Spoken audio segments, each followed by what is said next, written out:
Hi everyone, I Raunak Rohit welcome you all to WS cube tech YouTube channel. तो आज इस video में हम डिस्कस करने वाले हैं वो 5 चीज़ें जो आई विश कि मुझे पता होती प्रोग्रामिंग स्टार्ट करने से पहले। इतने साल के प्रोग्रामिंग या कोडिंग एक्सपीरियंस के बाद में जब मैं अपने आप का रिकैप करता हूँ तो मुझे पता चलता है कि कुछ चीज़ें अगर मुझे प्रोग्रामिंग करने से पहले पता होती या कुछ ये मिथ्स मेरे पहले से क्लियर होते तो I would be doing better in my initial stages. तो आप भी एक प्रोग्रामर है, कोडर है, डेवलपर है या इस पर्टिकुलर फील्ड में अपना करियर बिल्ड करना चाहते हैं तो watch this video till the and.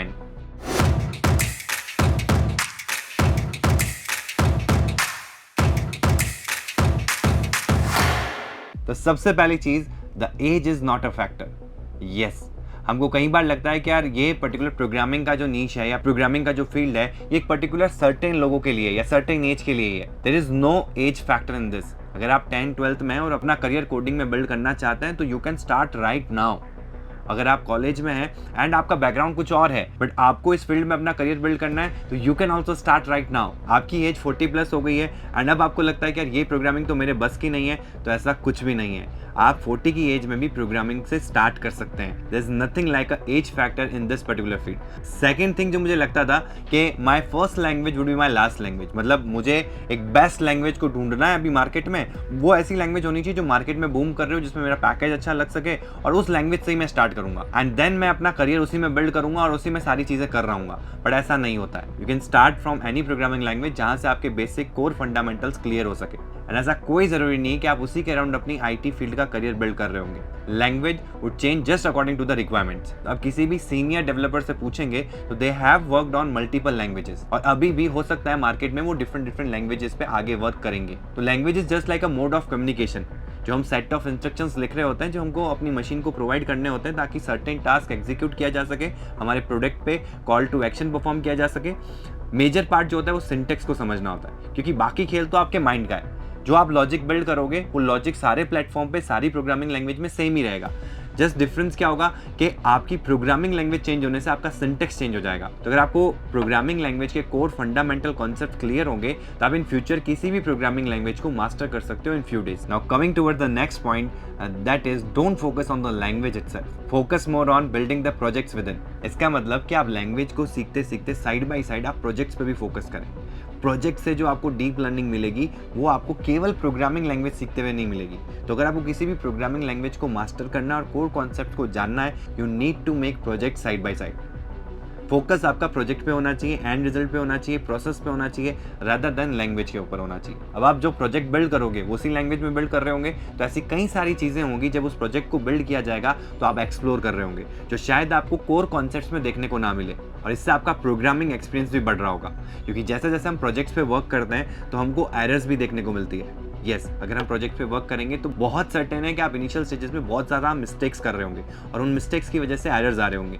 और ऐसा बिल्कुल भी नहीं है। कई बार मैंने देखा है कि यार जो फ्रेशर्स होते हैं, जो ये इनिशियल किसी प्रोग्रामिंग लैंग्वेज को सीखते हैं, वो एरर्स को लेकर बहुत ज़्यादा कॉन्शियस हो जाते हैं। तो ऐसा बिल्कुल भी नहीं है। आज अगर आप 7 ईयर्स या 10 ईयर्स के प्रोग्रामर को भी पूछोगे तो उनकी रियल लाइफ में बहुत सारे एरर्स आ रही होती है। अब कुछ उनका एक्सपीरियंस होता है जिससे कि उन एरर को वो बहुत जल्दी रिजॉल्व कर लेते हैं, लेकिन कुछ एरर्स ऐसी भी होती है और अभी भी मेरे सामने जब मैं प्रोजेक्ट पे वर्क करता हूँ तो कोई आउट ऑफ कॉन्टेक्स्ट कोई ऐसी एरर आ जाती है जो मैंने कभी फेस ही नहीं की होती। तो there is no one in the market जो इस फील्ड में बेस्ट है। हर कोई बेटर होने की ट्राई कर रहा है और वो बेटर कैसे होगा? एरर को सॉल्व करके, एक बेटर प्रॉब्लम सॉल्वर बन के। और एक कंपनी भी आपके अंदर यही देख रही होती है कि जब आप किसी प्रोडक्ट पे वर्क कर रहे हो या किसी प्रोजेक्ट पे वर्क कर रहे हो तो उसमें किस तरीके से आप एरर को अप्रोच करते हो और किस तरीके से उस एरर को सॉल्व करते हो। This is where your experience count है। नेक्स्ट पॉइंट आ जाता है कि don't mug up the code. Yes, बहुत सीरियसली बता रहा हूँ। इनिशियली आप 1-2 साल एक्सपीरियंस हो जाओगे ना, उसके बाद में आपको ये चीज़ें पता लग ही जानी है। इसीलिए ये 5 चीज़ें जो मुझे उस समय पता होती तो मेरे लिए बहुत ज़्यादा बेनिफिशियल हो जाता। तो मेरे को पहले ऐसा लगता था कि यार इस चीज़ को सॉल्व करना है ना तो just focus on the end result and इस चीज़ को अचीव करने के लिए क्या कोड लिखना चाहिए वो कोड को मगअप कर लो, ठीक है। बट ऐसा प्रोग्रामिंग वर्क नहीं करता। आपको कोड को मगअप नहीं करना है। It is very normal to not memorise the code. अगर आपको कोड याद नहीं है तो कोई दिक्कत नहीं है। आपका वाई क्लियर होना चाहिए, why to use, where to use, when to use and how to use. अगर ये चीज़ें आपको पता है तो आप कैसा भी प्रोडक्ट होगा उसको अपने हिसाब से बिल्ड कर पाओगे। उसमें कोई भी कस्टमाइजेशन होगा तो अपने नीड के हिसाब से या क्लाइंट की नीड के हिसाब से उसको चेंज कर पाओगे। And this is very important. और इस प्रोसेस में हम कोई चीज़ को बार बार प्रैक्टिस करते हैं ना, तो वो एक तरह से मेमोराइज हो जाती है। और कोई सर्टेन सेट ऑफ इंस्ट्रक्शंस हम बहुत रेयरली यूज़ करते हैं तो वो हमको मेमोराइज नहीं होते हैं। And it is normal. आपको पता होना चाहिए कि यहाँ पे क्या चीज़ यूज़ में आएगी, उसको कैसे इंप्लीमेंट करना है और किस तरीके से वो आगे वाले फीचर को कपल कर रही होगी। ये चीज़ें बहुत इंपॉर्टेंट हो जाती है। तो इट इज़ वेरी नॉर्मल कि अगर आप कोई कोड भूल जाते हैं या आपको उस पर्टिकुलर इंप्लीमेंटेशन का आइडिया नहीं है तो आप ऑनलाइन रिसोर्सेज को यूज़ कर सकते हो, डॉक्यूमेंटेशन को रीड कर सकते हो and then you can start it from the beginning. और इस समय एक और चीज़ जो बहुत लोग मिस्टेक करते हैं वो ये है कि जब भी हम कोई प्रोडक्ट को बिल्ड करते हैं या प्रोजेक्ट को बिल्ड करते हैं तो they focus only on the result part पे फोकस करते हैं। एक टाइम के बाद में उनको प्रोसेस का आइडिया लगता है कि why process is most important. तो प्रोसेस पे फोकस करो, कैसे उस कोड को और बेटर लिखा जाता है उस पर फोकस करो, प्लान करो, सूडो कोड लिखो। जैसे आपको इस चीज़ को इंटीग्रेट करना है तो पहले उसको फेयर आउट करो कि मुझे क्या इंटीग्रेट करना है, उसको अचीव करने के लिए क्या क्या कंपोनेंट चाहिए, उसका पूरा एल्गोरिथम आप नोट डाउन कर सकते हो, स्टेप बाय स्टेप लिख सकते हो कि मुझे क्या क्या चीज़ें करनी होगी, उनको आप सब गोल्स में डिवाइड कर सकते हो। मेजर ये भी बहुत बड़ा इशू होता है कि हम जब इनिशियल स्टेजेस में कोई भी प्रोजेक्ट पे वर्क कर रहे होते हैं तो हम हर चीज़ को कलेक्टिवली सोचते हैं और कलेक्टिवली सोचने की वजह से हम कोड भी कलेक्टिवली लिख रहे होते हैं। यानी कि एक पर्टिकुलर मॉड्यूल को इंटीग्रेट करने के लिए मैं पूरा उस मॉड्यूल का जो सेट ऑफ इंस्ट्रक्शन है वो एक साथ लिख रहा होता हूँ। और इस वजह से क्या होता है कि कोई भी अगर छोटे से छोटा चेंज भी आता है तो मुझे उस लेंथी कोड में चेंजेस करने होते हैं। तो इस चीज़ से बचना है। इस चीज़ से बचने का एक ही सॉल्यूशन होता है कि आप अपने मेन गोल को, बड़े गोल को छोटे छोटे सब गोल्स में डिवाइड कर दो, बड़े फीचर को और छोटे छोटे फीचर्स में डिवाइड कर दो। जैसे लेट्स से आपको लॉगिन पेज बनाना है तो लॉगिन पेज का फेयर आउट करो कि आपकी यूआई कैसी होगी, उसमें क्या क्या फंक्शनैलिटीज़ होंगी और इन फंक्शनैलिटीज़ को एग्जीक्यूट करने के लिए आपको पहली चीज़ क्या चाहिए, सेकंड चीज़ क्या चाहिए, थर्ड चीज़ क्या चाहिए, फोर्थ चीज़ क्या चाहिए। इस तरीके से उसका एक रफ स्केच बनाओ एंड फिर उनको स्टेप बाय स्टेप एक एक करके एग्जीक्यूशन में लाओ और इन सबको सेपरेटेड रखो, एक आर्किटेक्चर को फॉलो करो। यूआई पार्ट अलग बिल्ड करो, लॉजिक पार्ट अलग बिल्ड करो, डेटा का कॉन्सेप्ट अलग रखो, यूआई पे उस डेटा को हैंडल करने के लिए जो कंट्रोलर्स का लॉजिक है वो अलग रखो। जैसे कि सेपरेशन ऑफ कंसर्न, जहाँ पे यूआई पार्ट अलग होता है एंड आपका डेटा पार्ट अलग होता है एंड मॉडल्स या कंट्रोलर की हेल्प से आप उन डेटा को मैनेज कर रहे होते हो। ये बहुत छोटी छोटी चीज़ें हैं जो मैं विश करता हूँ कि अगर मुझे पहले ही पता होती तो मैं बेटर कोड प्रैक्टिस ना स्टार्टिंग से कर पाता। इसीलिए प्रोसेस पे फोकस करना जरूरी है और डे बाय डे आप इस प्रोसेस को और बेटर कर रहे होते हो, क्योंकि इसमें कोई बेस्ट प्रैक्टिस नहीं होती या बेस्ट प्रोसेस नहीं होती। हमेशा इस चीज़ को और बेटर किया जा सकता है। मार्केट में बहुत सारे अदर टूल्स आते हैं, अलग अलग कॉन्सेप्ट प्रिंसिपल्स आते हैं जिनको यूटिलाइज करके हम इस चीज़ को और बेटर राइट कर रहे होते हैं। इसी से मेरा नेक्स्ट पॉइंट आता है, you must have a learning attitude. Yes, आपको थोड़ा सा ईगोइस्ट कम होना पड़ेगा एंड यहाँ पे आपको सीखने पे फोकस करना पड़ेगा। अगर आपको कोई भी नॉलेज आपको सराउंडिंग में मिल रही है तो you need to accept that and grasp that.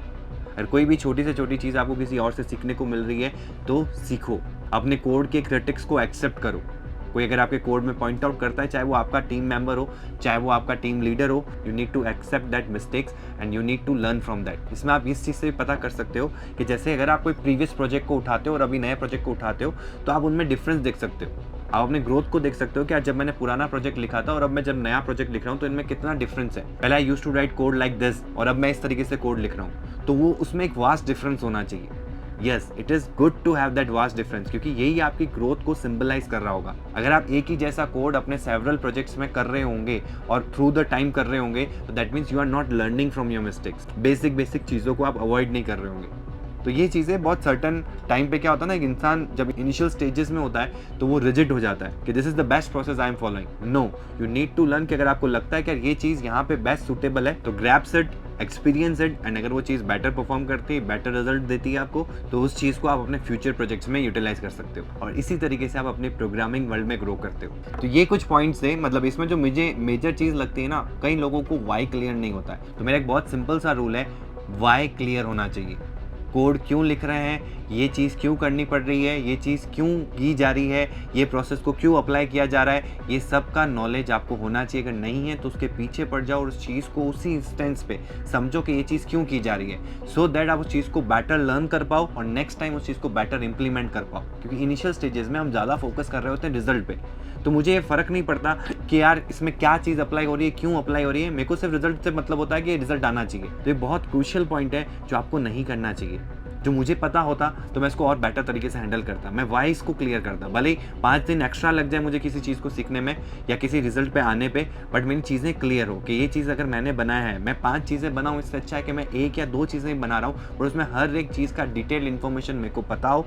हर एक चीज़ के अंदर अगर मुझे कोई भी कस्टमाइजेशन करना हो या कोई भी लेट से कोई क्लाइंट बोल दे कि यार ये चीज़ मुझे चेंज करनी है, या लेट से इंटरव्यू बोल दे कि यार ये प्रोजेक्ट में ये चेंजेस करने हैं, तो मैं अपने प्रोजेक्ट की आर्किटेक्चर को समझता हूँ, तो उन जगह जाके ऐप चेंजेस कर रहा हूँ जिससे कि वो कस्टमाइजेशन हो सके। एंड यही प्रोग्रामिंग फील्ड में बहुत इंपॉर्टेंट चीज़ होती है जो मुझे बहुत लेट समझ में आई कि you need to focus on your process. तो आई होप आपको कुछ ऐसी चीज़ें पता चली होगी जो आपको पहले से पता नहीं थी and which can help you grow better in your programming field. अगर इनमें से कोई चीज़ मैंने मिस कर दी है तो आप भी बता सकते हैं नीचे कमेंट सेक्शन में कि आपको क्या लगता है कि आपको पहले से पता होना चाहिए था प्रोग्रामिंग स्टार्ट करने से पहले। I hope this video helps you in your programming career. और अगर आपने अभी तक हमारे यूट्यूब चैनल को सब्सक्राइब नहीं किया है तो अभी सब्सक्राइब करें हमारे यूट्यूब चैनल को, और ऐसी ही टैक रिलेटेड इन्फॉर्मेटिव वीडियोज़ के लिए स्टे ट्यून्ड।